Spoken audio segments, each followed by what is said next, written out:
வணக்கம் சகோதரர்களே, நாம் தற்பொழுது காயல்பட்டணம் பேருந்து நிலையத்தில் இருக்கிறோம். இங்கிருந்து சுமார் 3 கிலோமீட்டர் தொலைவில் அமைந்துள்ள கடற்கரை கிராமமான கொம்புத்துறை புனித முடியப்பர் ஆலயத்திற்கு இந்த வீடியோவின் மூலம் நாம் பயணிக்க போகிறோம். உடல் அழியாத புனிதரான புனித சவேரியார் தமிழகத்திற்கு இயேசுவின் நற்செய்தியை அறிவிக்க வந்த பொழுது இந்த கொம்புத்துறையில் ஒரு பீடம் கட்டி திருப்பலி நிறைவேற்றி வந்தார். மேலும் இந்த இடத்தில் ஒரு ஆலயம் அமைக்கவும் அவர் மிகவும் ஆர்வமாக இருந்தார் என்பது அவர் எழுதிய ஒரு கடிதத்தின் மூலம் நமக்கு தெரிய வருகிறது. புனித சவேரியாரால் இயேசுவுக்காக முதலாக வேத சாட்சி மரணம் அடைந்த ஸ்தேவான் என அழைக்கப்படும் புனித முடியப்பருக்காக இந்த ஆலயம் எழுப்பியது மிகவும் சிறப்பு வாய்ந்ததாக கருதப்படுகிறது. இந்த ஆலயம் கட்டுவது குறித்து அவருடைய உதவியாளருக்கு புனித சவேரியார் எழுதிய கடிதத்தையும் இந்த வீடியோவில் நாம் காணலாம்.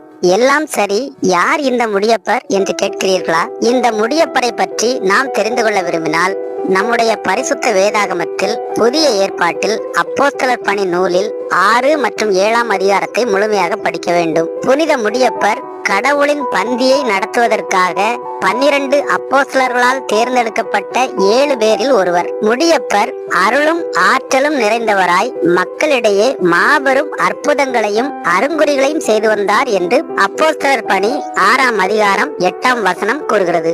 தலைமைச் சங்கத்தார் முன் நிறுத்தப்பட்டு இவருடைய முகம் வானதூதர் முகம் போல மாறி ஆபிரகாம் முதல் நம் ஆண்டவராகிய இயேசு கிறிஸ்து எவ்வாறு மனுமக்களின் பாவங்களை மன்னித்து கிறிஸ்துவாக உயர்த்தப்பட்டார் என்பது வரை இவர் கூறிய ஆணித்தரமான இறை வார்த்தை இன்றும் நம் மனதை புல்லரிக்க செய்யக்கூடியது.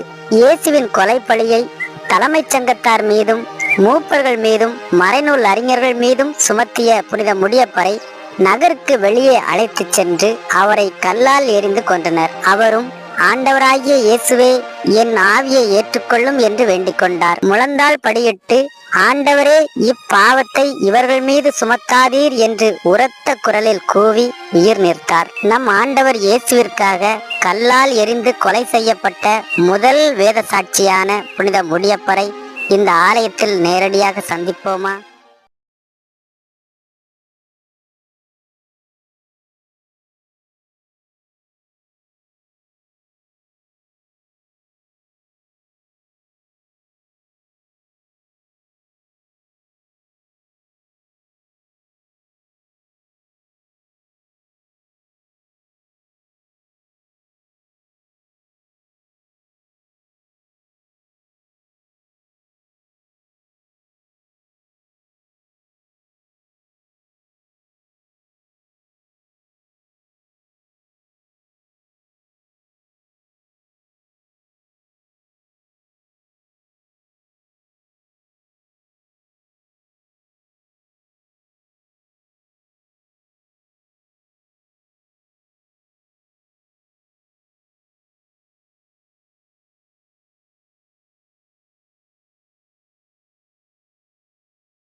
ஆலயத்திற்கு பின்பக்கம் புனித சவேரியார் ஒரு பீடம் கட்டி திருப்பலி நிறைவேற்றி வந்த இடத்தை தற்பொழுது பார்க்கலாம். புனித சவேரியார் தன்னுடைய உதவியாளர் பிரான்சிஸ் மன்சிலாஸிற்கு எழுதிய கடிதம் ஒரு கல்வெட்டாக இந்த சுவற்றில் பதிக்கப்பட்டுள்ளது.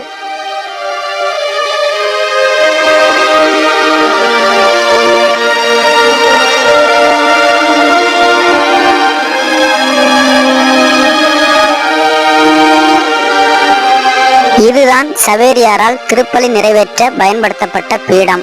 இந்த பகுதியை சிறு கெபி போல அமைத்து சவேரியார் செய்த அற்புதங்களை சுவற்றில் சித்திரங்களாக செய்து வைத்துள்ளனர்.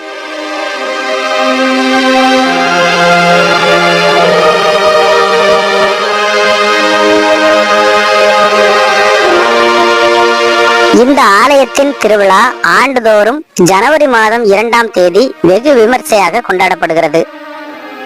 இந்த திருத்தலத்திற்கு நீங்கள் வர விரும்பினால் பேருந்து அல்லது ரயில் மூலம் காயல்பட்டினத்திற்கு வந்து அங்கிருந்து ஆட்டோ மூலம் இந்த திருத்தலத்தில் தங்கும் வசதி மற்றும் உணவு உண்ணும் ஓட்டல்கள் அவ்வளவாக இல்லை. இந்த ஆலயத்திற்கு வருபவர்கள் அதை மனதில் வைத்து தங்களுடைய தேவைகளை இதன் அருகில் உள்ள நகரமான காயல்பட்டினத்தில் நிறைவேற்றிக் கொள்ள வேண்டும். சரி நண்பர்களே, புனித சவேரியாரால் இறைபணி செய்யப்பட்டு அவருடைய பாதம் பதியப்பட்ட இந்த புண்ணிய பூமியில் அமைந்திருக்கும் வேத சாட்சி புனித முடியப்பரின் ஆலயத்தை குறித்து நீங்கள் பல விவரங்களை அறிந்திருப்பீர்கள் என்று நம்புகிறேன். இந்த காணொளி உங்களுக்கு பிடித்திருந்தால் ஒரு லைக் போடுங்க, உங்க நண்பர்களுக்கும் ஷேர் பண்ணுங்க.